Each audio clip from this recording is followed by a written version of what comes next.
So Conor McGregor just joined the USADA testing pool once again. And I have to say that this is a confirmation that Conor is probably going to fight again in 2024, most likely it seems.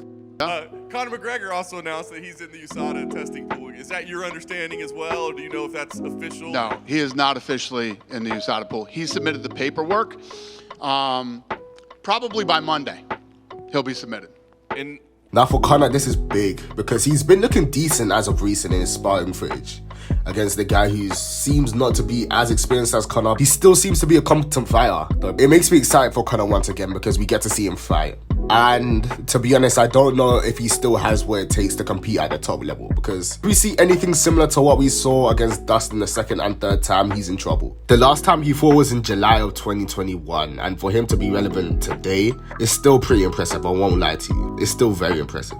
And for him to want to compete after making millions and millions of dollars in the UFC and boxing with Floyd Mayweather, you have to give it up to him, honestly. It takes a special person to do that. He has no reason to be fighting, but he still carries on to. Nobody can question Conor on his want to fight. He still clearly wants to compete, which is impressive, honestly. That being said, we have to compare the UFC lightweight rankings now and see how Conor fares against all of these opponents, or potential opponents, sorry.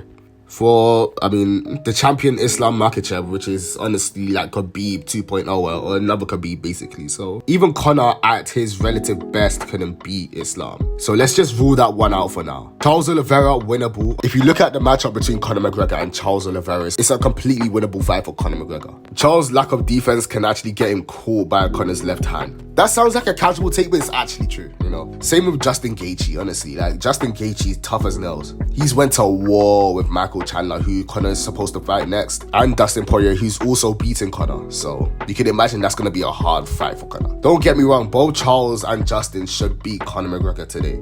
I'm not saying Conor wins necessarily, but it's actually possible that he can beat him. Totally possible. And then we have Beneil Dariush, which honestly, I see Beneil just wrestling Conor to a decision. But he could also get cool, but he's also tough as nails, so Conor has to watch out for that. It all depends on how Conor McGregor appears today. If he's still even remotely the same as we saw him in the Dustin Poirier fight. If he is, he still has a chance against a lot of the top ranked lightweights right now. He can actually do something, you know? The thing is, he's not competing at lightweight, if I'm not mistaken. He's competing at welterweight.